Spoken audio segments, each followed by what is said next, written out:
Student, today we will discuss the trading account and chapter number 16 still continue. तो राजी आपको ये समझना है कि जो ट्रेडिंग अकाउंट है ये हम किस लिए प्रिपेयर करते हैं. एक्चुअल में ट्रेडिंग अकाउंट प्रिपेयर करने का हमारा मेन पर्पस है ग्रॉस प्रॉफिट कैलकुलेट करना, राइट. लेकिन ट्रेडिंग अकाउंट बनाने के लिए बेसिकली हमें दो चीज़ों की नॉलेज होनी ज़रूरी है. नंबर वन कि डायरेक्ट एक्सपेंस हमारे कौन से हैं. नंबर सेकंड हमारे डायरेक्ट इनकम कौन सी है. क्योंकि ट्रेडिंग अकाउंट बनाने के लिए डायरेक्ट एक्सपेंसेस और डायरेक्ट इनकम की ही हमें ज़रूरत है. ठीक है राजी. तो आपने जी नोट कर लेना है ट्रेडिंग अकाउंट किस लिए बनाया जाता है. It is used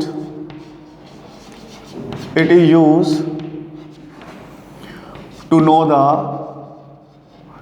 It is used to know the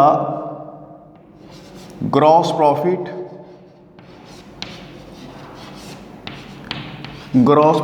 or gross loss. It is prepared on the basis. It is prepared on the basis of direct expenses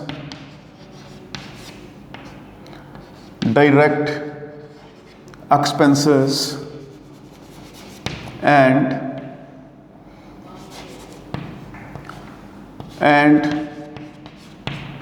direct income. Right student. अब student हमें ये जानना जरूरी है कि हमारे direct expenses होते क्या हैं और डायरेक्ट इनकम होती क्या है. तो स्टूडेंट जितने भी हमारे खर्चे परचेज और मैन्युफैक्चरिंग से रिलेटेड हैं वो सारे डायरेक्ट हैं. सो डायरेक्ट एक्सपेंसेस कौन कौन से हैं. They are related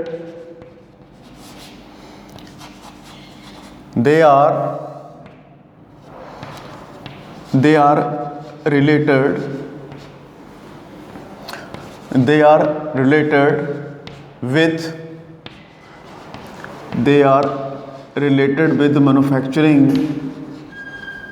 They are related with manufacturing of goods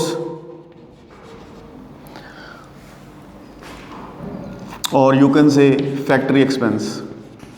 राजी फैक्ट्री के सारे एक्सपेंसेस डायरेक्ट हैं अगर आप कोई गुड्स बना रहे हो. और रिलेटिंग टू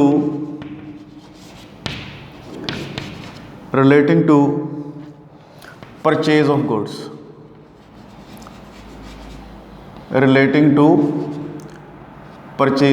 गुड्स. तो गुड्स की परचेज से रिलेटेड भी जितने एक्सपेंस है सारे के सारे क्या हैं वो राजी डायरेक्ट है. सारे के सारे डायरेक्ट है. ठीक है. अब राजी मैं आपको एग्जांपल देता हूँ कि कौन कौन से एक्सपेंसेस को आपने डायरेक्ट मानना है. ठीक है राजी. तो सबसे पहले मैं आपको बात करूँगा राजी फैक्ट्री के एक्सपेंसेस की. फैक्ट्री एक्सपेंसेस में राजी बहुत सारे एक्सपेंसेस हैं जैसे कोल, ठीक है, फ्यूल. फैक्ट्री में कोयला यूज़ हो रहा है, ठीक है जी. फ्यूल यूज़ हो रहा है. फैक्ट्री में डीजल यूज़ हो रहा है. फैक्ट्री में वाटर यूज़ हो रहा है.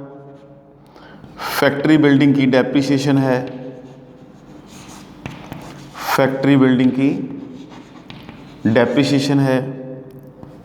फैक्ट्री में राजे सुपरवाइज़र होता है. उस सुपरवाइज़र की सैलरी जो है सुपरवाइज़र सैलरी उसको भी राजे आपने क्या है डायरेक्ट के अंदर कंसीडर करना है। तो ये हो गए फैक्ट्री एक्सपेंसेस। इसी तरह अगर हमारा मैन्युफैक्चरिंग नहीं करते, हम रेडीमेड सामान मंगवाते हैं और रेडीमेड ही सेल करते हैं। तो राजा एक्सपेंसेस जो परचेज़ के ऊपर पड़ने वाले हैं वो भी आपको जानने हैं। Expenses on purchase, expenses on purchase. और राजा परचेज़ के ऊपर कौन से एक्सपेंसेस पड़ने वाले हैं? तो राजा सबसे पहले जो भी गुड्स आप परचेज़ करोगे, ठीक है, उसका खर्चा। गुड्स लाने के लिए आपको कोई ट्रांसपोर्ट करना पड़ा तो उसके खर्चे आएंगे, ठीक है जी। वेजेस, कैरेज, ऑक्ट्रॉई, फ्रेट, ठीक है राजे। अब क्या है कि मान लीजिए सामान को ट्रक के ऊपर लोड करना पड़ रहा है तो मजदूर लगाने पड़ेंगे, उनको वेजेस देनी होगी, वो खर्चा डायरेक्ट है। पर गुड्स परचेज़ करने के ऊपर ये खर्चा होना चाहिए। अगर आपने कोई ट्रक वगैरह किया है सामान मंगवाने के ऊपर, परचेज़ करने के ऊपर, तो कैरेज का खर्चा भी डायरेक्ट होएगा। रास्ते में आपको ऑक्ट्रॉई का एक्सपेंस पड़ा है, ठीक है, कि आपका ये जो सामान मंगवाया है, तो रास्ते में जब आप एक सिटी से दूसरी सिटी में एंटर करोगे तो राजे आपके ट्रक के ऊपर जितना भी सामान है, ठीक है, उसका वेट चेक किया जाएगा। तो ऑक्ट्रॉई का टैक्स लगता है आपको। फ़िलहाल ये अभी ख़त्म हो गया है, अबॉलिश हो गया है। अगर जो सामान बस पे मंगवाया जा रहा है तो आपको फ्रेट का एक्सपेंसेस पड़ने वाला है। तो ये कुछ एक्सपेंसेस हमारे डायरेक्ट हैं। और एक बात आपको और बता दूं कि जो ओपनिंग स्टॉक है, यानी कि ऐसा स्टॉक जो पिछले साल नहीं बिका, तो राजे ये स्टॉक हम इस साल बेचेंगे और इसके ऊपर किया गया खर्चा भी डायरेक्ट माना जाता है, क्योंकि ये भी एक परचेज़ का पार्ट है। तो ये है हमारे डायरेक्ट एक्सपेंसेस। और फैक्ट्री वाले एक्सपेंसेस भी हमारे डायरेक्ट हैं। जब राजा आप ट्रेडिंग अकाउंट बनाएंगे तो हमने सिर्फ डायरेक्ट एक्सपेंसेस को ही बेस बनाना है। चलिए अब राजा आप बात करेंगे डायरेक्ट इनकम की। अब आप बात करेंगे डायरेक्ट इनकम की कि डायरेक्ट इनकम है क्या।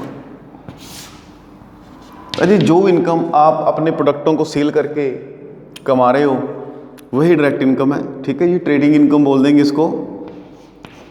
It is the income, it is the income earned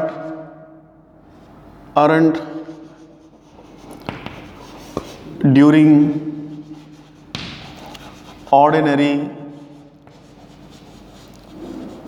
ordinary course of action, ordinary course of action। इसके बारे में राजा मैं ये कहूँगा कि जो भी आपने गुड्स की सेल करके पैसा कमाया है, सेल ऑफ गुड्स, वो राजा हमारी डायरेक्ट इनकम है। वो हमारी क्या है? डायरेक्ट इनकम है, ठीक है राजा। और जब आप ट्रेडिंग अकाउंट बनाओगे जी, डायरेक्ट इनकम को आपने क्रेडिट साइड में शो करना है और जितने भी एक्सपेंसेस हैं वो आपने डेबिट साइड में शो करने हैं। तो अभी राजा मैं आपको फॉर्मेट दिखाने जा रहा हूँ कि ट्रेडिंग अकाउंट कैसा होता है। फॉर्मेट की बात करने जा रहे हैं, ठीक है जी। तो इसको नोट कर लें आप सारे।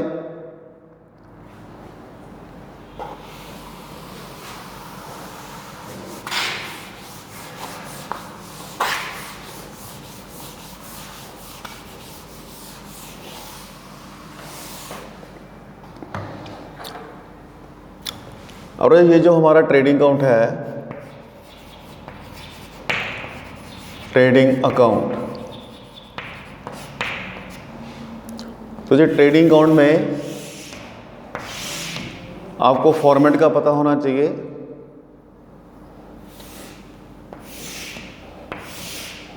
इसके फॉर्मेट में पहले आएगा पर्टिकुलर, फिर आएगा डेबिट अमाउंट, उसके बाद फिर पर्टिकुलर, इसके बाद क्रेडिट अमाउंट। डेबिट साइड हमारी एक्सपेंसेस की होएगी और क्रेडिट साइड होएगी हमारी इनकम की, ठीक है राजे। तो डायरेक्ट एक्सपेंसेस में सबसे पहले राजे आपको हमेशा के लिए याद रखना है कि आपने क्या लिखना है यहाँ पे, ओपनिंग स्टॉक। क्या डालोगे? Opening stock, opening stock. मान लीजिए वो है आपका 100 रुपीज़ का। उसके बाद राजे दूसरा जो आपने यहाँ पे आइटम लिखनी है वो है परचेजेस। और अगर आपने कोई सामान खरीदने के बाद सामान अगर अच्छा नहीं आया और वो अपने सप्लायर को वापस कर दिया तो वो राजे परचेज़ में से माइनस कर देना है। मान लीजिए परचेज़ 1000 की है और आपने 200 का वापस कर दिया, तो जो नेट परचेज़ राजे वो बाहर लिखनी है। तो 2 आइटमें याद हो गई आपको, ये फॉर्मेट आपको याद रहना चाहिए, ओपनिंग स्टॉक, परचेज़, उसके बाद आपने तीसरी आइटम क्या है, डायरेक्ट एक्सपेंसेस लिखने हैं।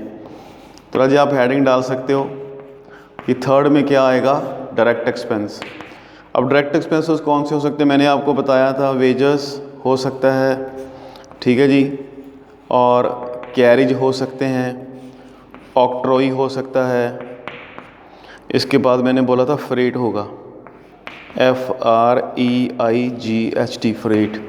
और मैंने फैक्ट्री एक्सपेंसेस भी बोले थे, जितने भी फैक्ट्री एक्सपेंसेस हैं वो भी सारे के सारे यहाँ पे लिखे जाएंगे अगर आपको क्वेश्चन में मैन्युफैक्चरिंग अकाउंट बनाने के लिए नहीं कहा गया। तो मान लीजिए वेजेस 50 रुपीज़ के हैं, वेजेस हैं आपके 50 रुपीज़ के, कैरेज भी 50 रुपीज़ का, ऑक्ट्रॉय भी, और फैक्ट्री एक्सपेंसेस 100 के, ठीक है जी। तो आपकी डेबिट साइड का टोटल आ गया है 800 + 100 90, 900, 1000 और 1000, 1100 और 1200 आ गया। तो जी क्रेडिट साइड में सिर्फ 2 ही आइटमें आएंगी। एक आएगी सेल, मान लीजिए सेल है आपकी 2000 की, और अगर आपने सेल किया है और वो सामान गलती से डिफेक्टिव चला गया और उसमें से कुछ सामान आपके पास वापस आ गया है, तो जो सामान वापस आएगा वो सेल में से माइनस कर देना है। मान लीजिए 200 का आपने वापस कर दिया तो 1800 रह गया नेट सेल। एक राजे आइटम आएगी क्लोजिंग स्टॉक। ये क्लोजिंग स्टॉक हम यहाँ पे क्यों लिख रहे हैं, एक्चुअली में जी क्लोजिंग स्टॉक यहाँ पे लिखने का मतलब है कि ये स्टॉक ये जो हमारी परचेज़ है उसमें से भी लेस किया जा सकता है, लेकिन फॉर्मेट ऐसा है कि इसको आपने क्रेडिट साइड में शो करना है। मतलब इसका यही है कि आप ऑटोमेटिकली ये परचेज़ में से क्या कर रहे हो, माइनस कर रहे हो, ठीक है जी। इसके बाद जो अपने टोटल लगाना है। अगर आपकी क्रेडिट साइड ज़्यादा है, जैसे आपकी क्रेडिट साइड का टोटल कितना आ रहा है 2000, ठीक है जी, और डेबिट साइड का कितना आ रहा था 1200, तो क्रेडिट साइड ज़्यादा है तो आपको जो अमाउंट ज़्यादा है, जिस साइड का टोटल ज़्यादा है वो दोनों तरफ लिखना है। जैसे अभी क्रेडिट साइड का टोटल 2000 आ रहा है तो आपने डेबिट में भी 2000 लिखना है बॉटम पे, और क्रेडिट में भी क्या लिखना है 2000। अब 2000 में से जितने भी आपके एक्सपेंसेस हैं 1200 माइनस कर दीजिए। आपके एक्सपेंसेस कम है, आपकी क्रेडिट साइड इनकम साइड ज़्यादा है, तो 800 का जो ग्रॉस प्रॉफिट है वो आपने कहाँ पे शो करना है, एक्सपेंसेस वाली साइड में, डेबिट साइड में शो करना है, क्योंकि आपके एक्सपेंसेस कम है। और अगर आपकी डेबिट साइड एक्सपेंसेस वाली ज़्यादा हो जाती है, फिर अजय आपको क्रेडिट साइड में क्या शो करना होएगा, ग्रॉस इनकम। फिर आपको ग्रॉस इनकम शो करनी होगी। ट्रेडिंग अकाउंट जब बन जाएगा तो राजे उसके बाद हमें बनाना होएगा profit and loss account. Trading account बनने के बाद हम क्या बनाएंगे, profit and loss account. Profit and loss account, debit amount, और इस तरफ है हमारी क्रेडिट अमाउंट। अब ये जो प्रॉफिट एंड लॉस अकाउंट है इसकी डेबिट साइड एक्सपेंसेस की साइड है और क्रेडिट साइड इनकम की साइड है, ठीक है जी। जैसे आपने ट्रेडिंग अकाउंट में देखा है कि ट्रेडिंग अकाउंट की भी डेबिट साइड एक्सपेंसेस की और क्रेडिट साइड आपकी इनकम की साइड है। अब ये जो राजे ग्रॉस प्रॉफिट आया है आपका ट्रेडिंग अकाउंट में डेबिट साइड में, राजे उसको प्रॉफिट एंड लॉस अकाउंट की इनकम साइड में शिफ्ट कर देना है, क्योंकि वो आपका प्रॉफिट और प्रॉफिट को इनकम साइड में लिखा जाएगा। अगर ट्रेडिंग अकाउंट में राजे ग्रॉस प्रॉफिट आता तो वो अपनी डेबिट साइड एक्सपेंसेस साइड में ट्रांसफ़र करना है ऑलवेज। अब ये यहाँ पे ट्रांसफ़र क्यों किया गया, क्योंकि राजे हमारे बिजनेस में डायरेक्ट खर्चों के साथ साथ कुछ इनडायरेक्ट एक्सपेंसेस भी होते हैं और कुछ इनडायरेक्ट इनकम भी होती है। जब तक वो हम नोट नहीं करेंगे हमारा ये प्रॉफिट प्योर प्रॉफिट नहीं माना जा सकता। तो राजे हमने प्रॉफिट एंड लॉस अकाउंट की डेबिट साइड में कुछ इनडायरेक्ट एक्सपेंसेस नोट करने हैं, इनडायरेक्ट एक्सपेंसेस। तो राजे मैं आपको बता दूं कि इनडायरेक्ट एक्सपेंसेस कौन से हैं। राजे इनडायरेक्ट एक्सपेंसेस वो एक्सपेंसेस हैं जो हमारे ऑफिस को मेंटेन करने के लिए या फिर जो हमारी सेल है उससे रिलेटेड होते हैं। जैसे राजे मैं इसमें बता रहा हूँ एडवर्टाइजमेंट, आपने एडवर्टाइजमेंट की तो राजे ये वाला खर्चा, या फिर आप लोगों को जो गुड्स बेच रहे हो उसकी होम डिलीवरी दे रहे हो तो राजी इसको कैरीज आउटवर्ड कहा जाएगा। या अगर आपने सेल की है पर लोगों ने आपके पैसे नहीं दिए, ठीक है, तो बैड डेट का लॉस हो गया। जहाँ एसेट के ऊपर आप क्या लगा रहे हो, डेप्रिसिएशन लगा रहे हो, ठीक है। या आप ऑफिस के जो बंदे हैं उनको क्या दे रहे हो, सैलरी दे रहे हो।